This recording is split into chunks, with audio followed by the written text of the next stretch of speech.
Dalam gelapnya malam 23 Maret 1946, langit Bandung berubah menjadi merah menyala.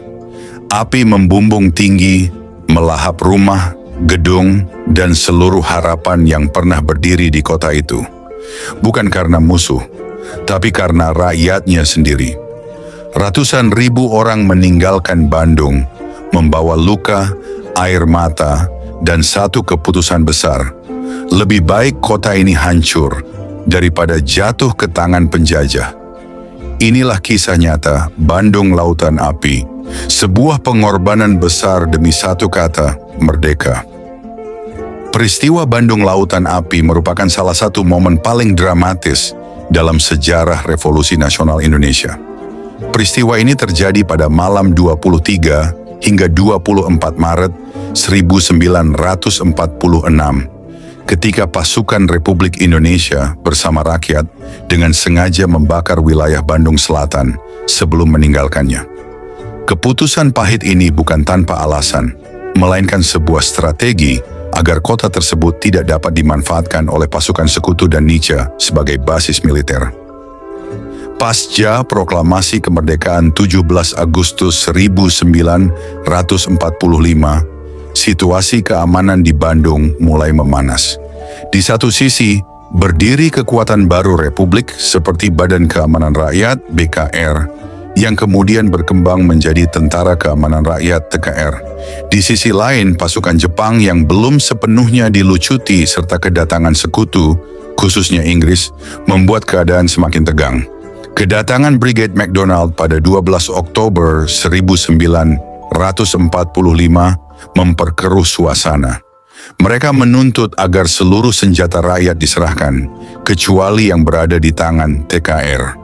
Sementara itu, orang-orang Belanda yang baru dibebaskan dari kamp tawanan mulai kembali aktif, memicu keresahan dan konflik baru. Ketegangan ini akhirnya meledak menjadi bentrokan bersenjata. Pada malam 21 November 1945, pasukan TKR bersama Laskar Rakyat melancarkan serangan ke posisi-posisi Inggris di Bandung Utara, termasuk Hotel Homan dan Hotel Prienger yang dijadikan markas. Serangan ini dibalas dengan ultimatum. Bandung Utara harus dikosongkan oleh pihak Indonesia.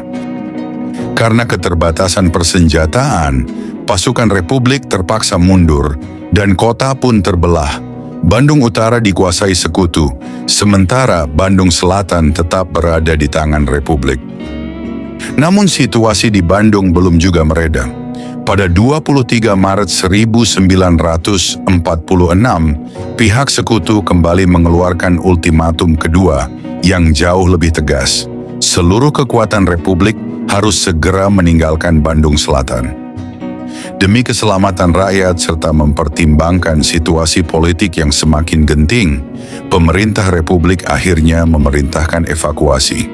Pada masa itu, Tentara Keamanan Rakyat (TKR) sendiri telah bertransformasi menjadi Tentara Republik Indonesia (TRI). Meski terasa pahit, keputusan untuk mundur tidak lagi dapat dihindari. Sebelumnya Sekutu bersama Nika Belanda yang telah menguasai wilayah Bandung Utara menuntut agar pasukan TRI mundur sejauh 11 km dari pusat kota.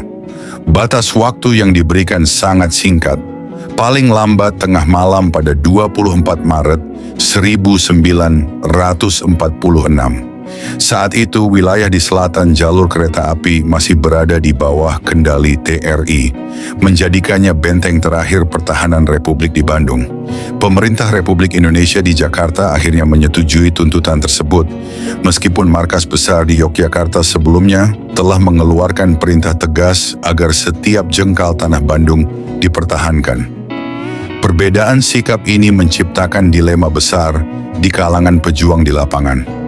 Dalam situasi yang serba sulit itu, TRI bersama masyarakat Bandung mengambil keputusan yang dramatis sekaligus penuh pengorbanan. Mereka memilih untuk mundur ke wilayah selatan, tetapi tidak meninggalkan kota begitu saja. Sebelum hengkang, Bandung dibumi hanguskan, dibakar, dan dihancurkan, agar tidak dapat dimanfaatkan oleh pihak musuh. Keputusan ini kemudian dikenang sebagai salah satu tindakan paling heroik dalam sejarah perjuangan Indonesia. Di tengah ketegangan tersebut, para pemimpin perjuangan di Priangan menggelar musyawarah melalui Majelis Persatuan Perjuangan Priangan, MP3. Dari forum inilah lahir gagasan radikal yang kemudian menjadi keputusan bersejarah. Bandung Selatan tidak akan diserahkan kepada musuh dalam keadaan utuh, melainkan harus dibumi hanguskan. Keputusan itu kemudian diumumkan oleh Abdul Haris Nasution selaku Komandan Divisi 3T RI. Ia memerintahkan evakuasi total sekaligus pelaksanaan strategi bumi hangus, sebuah langkah pahit yang justru menegaskan tekad rakyat Bandung. Lebih baik kota mereka hancur daripada kembali jatuh ke tangan penjajah. Hari itu, ratusan ribu warga mulai meninggalkan kota. Arus manusia mengalir tanpa putus keluar dari Bandung, seperti sungai besar yang membawa serta seluruh harapan, kenangan, dan ketakutan. Mereka berjalan kaki, beriringan dalam diam, hanya ditemani suara langkah dan sesekali isak yang tertahan. Apa yang bisa dibawa, mereka pikul di punggung, selebihnya ditinggalkan bersama kota yang sebentar lagi tak akan sama. Menjelang malam, wajah Bandung mulai berubah drastis. Perintah telah dijalankan. Api dinyalakan di berbagai sudut kota.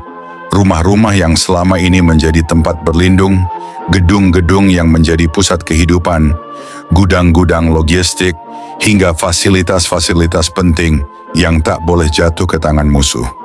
Satu persatu bangunan itu dilahap kobaran, seakan warga sendiri yang merelakan masa lalu mereka menjadi abu. Listrik padam, kegelapan menyelimuti kota, hanya diterangi nyala api yang semakin membesar.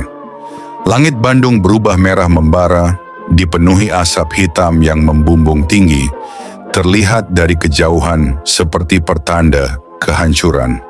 Namun sesungguhnya, itu adalah simbol perlawanan.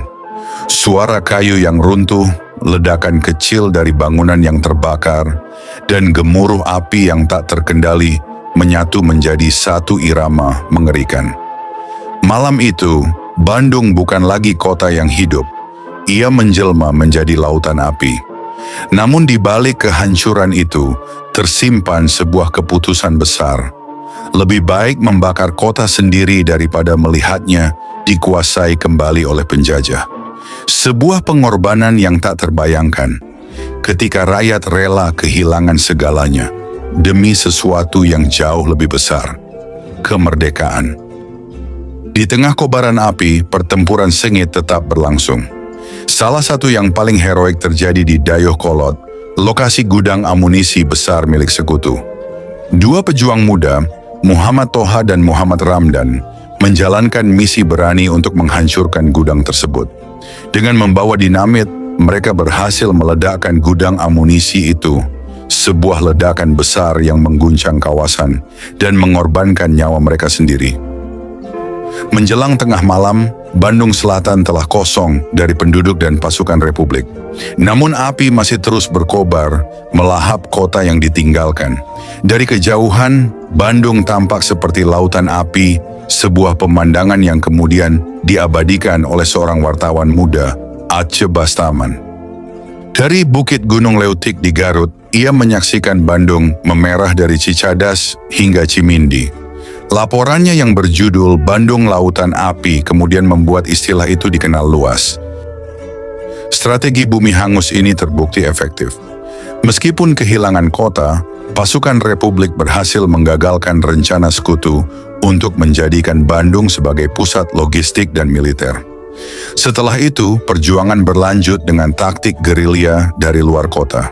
Peristiwa ini juga meninggalkan jejak emosional yang mendalam. Lagu Halo, Halo Bandung mengalami perubahan lirik yang lebih membakar semangat, menjadi simbol kerinduan para pejuang untuk kembali ke kota yang telah mereka relakan terbakar demi kemerdekaan. Bandung Lautan Api bukan sekadar kisah kehancuran sebuah kota, melainkan gambaran tentang pilihan sulit dalam perjuangan. Ketika mempertahankan kemerdekaan berarti rela mengorbankan segalanya. Sebuah pengorbanan yang menjadikan api bukan hanya alat penghancur, tetapi juga simbol perlawanan dan tekad yang tak pernah padam. Setelah Bandung bagian selatan berubah menjadi lautan api, suasana kota yang ditinggalkan itu justru menghadirkan persoalan baru bagi pasukan sekutu dan Nika. Mereka memang berhasil menduduki kota secara fisik, tetapi yang mereka temukan bukanlah pusat kekuasaan yang siap digunakan, melainkan puing-puing yang masih berasap. Rencana awal untuk menjadikan Bandung sebagai markas militer dan pusat administrasi menjadi terganggu. Banyak bangunan penting telah hancur atau rusak berat. Gudang logistik yang diharapkan bisa dimanfaatkan justru telah dibakar. Instalasi vital seperti listrik, komunikasi, dan fasilitas umum lumpuh total. Kota yang diharapkan menjadi basis strategis berubah menjadi wilayah yang membutuhkan pemulihan besar-besaran sebelum bisa difungsikan kembali. Bagi sekutu, kondisi ini jelas merugikan secara operasional. Mereka harus mengerahkan tenaga dan waktu untuk memperbaiki infrastruktur yang rusak, sementara situasi keamanan masih belum sepenuhnya terkendali. Di sisi lain, bagi Nika Belanda, kehancuran ini menjadi pukulan tersendiri.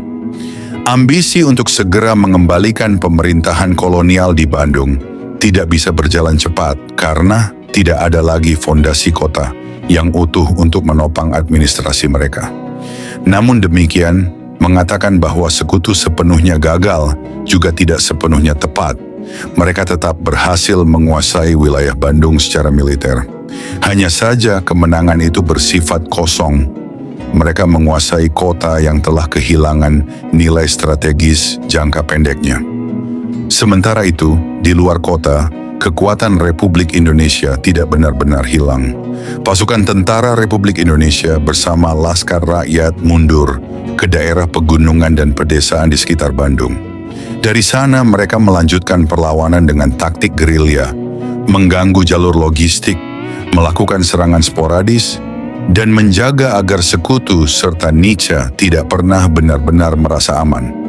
Dengan demikian, Bandung memang jatuh ke tangan sekutu dan Nika Belanda. Tetapi kota itu tidak pernah sepenuhnya dimiliki. Yang tersisa hanyalah kota yang hangus dan semangat perlawanan yang justru semakin menyala di luar batas-batasnya. Setelah peristiwa Bandung Lautan Api, waktu berjalan pelan bagi para pengungsi. Hari-hari di luar kota dipenuhi ketidakpastian, menunggu kabar, menahan rindu, dan bertanya dalam hati, seperti apa nasib rumah yang mereka tinggalkan. Hingga akhirnya, satu persatu, sebagian warga mulai kembali ke Bandung. Perjalanan pulang itu bukan perjalanan biasa. Langkah mereka berat, dipenuhi harap, dan cemas yang bercampur jadi satu.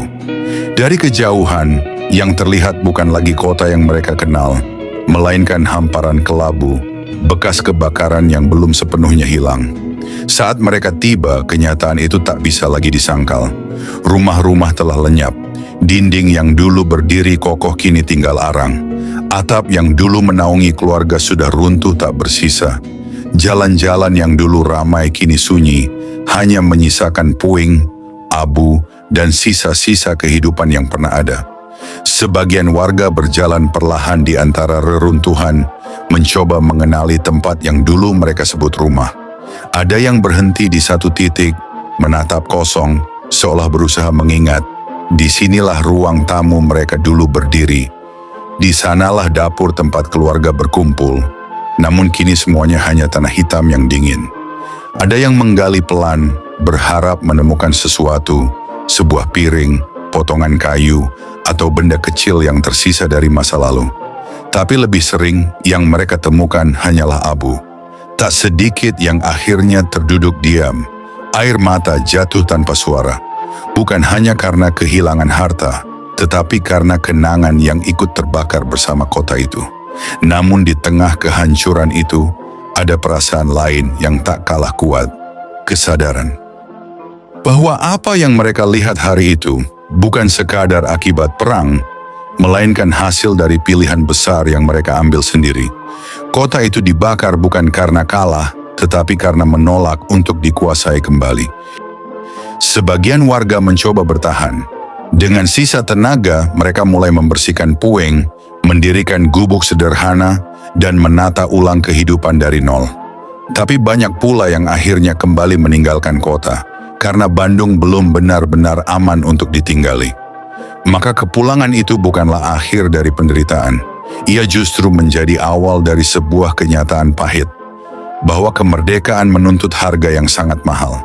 Dan bagi warga Bandung, harga itu adalah kota mereka sendiri. Namun dari abu yang tersisa, perlahan tumbuh kembali harapan. Karena meski rumah mereka hancur, satu hal tetap berdiri tegak, semangat untuk tidak pernah kembali dijajah. Pada akhirnya, Bandung Lautan Api bukan sekadar kisah tentang kota yang dibakar. Ia adalah cerita tentang pilihan yang paling sulit dalam sejarah perjuangan bangsa ini. Di Bandung, rakyat dan pejuang berdiri di persimpangan, mempertahankan rumah dan kehidupan yang mereka cintai, atau mengorbankannya demi sesuatu yang lebih besar, kemerdekaan. Dan mereka memilih jalan yang tak semua orang sanggup tempuh. Mereka membakar rumah mereka sendiri. Mereka meninggalkan tanah kelahiran mereka. Mereka merelakan kenangan, harta, dan masa depan yang pasti untuk sebuah harapan yang belum tentu. Bayangkan, membakar tempat di mana tawa keluarga pernah terdengar, meninggalkan kota yang menyimpan seluruh perjalanan hidup, dan berjalan pergi tanpa tahu kapan bisa kembali. Itu bukan keberanian biasa. Itu adalah pengorbanan yang lahir dari keyakinan bahwa penjajahan tidak boleh kembali dengan harga apapun. Hari ini, kita hidup di Indonesia yang merdeka. Kita tinggal di rumah yang aman, berjalan di kota yang utuh, dan menjalani hidup tanpa bayang-bayang perang. Namun seringkali kita lupa bahwa semua itu dibangun di atas pengorbanan yang tak terhitung nilainya. Bandung pernah menjadi abu agar Indonesia tetap berdiri. Dari puing-puing itulah lahir pesan yang tak lekang oleh waktu, bahwa kemerdekaan bukanlah hadiah. Ia adalah hasil dari keberanian untuk kehilangan segalanya. Maka pertanyaannya kini bukan lagi tentang masa lalu, tetapi tentang kita hari ini. Jika mereka rela membakar kota demi mempertahankan kemerdekaan, apakah kita mampu menjaganya? Karena api yang dulu melahap Bandung sejatinya bukan hanya menghancurkan, ia juga menyalakan sesuatu yang jauh lebih besar, semangat untuk merdeka selamanya.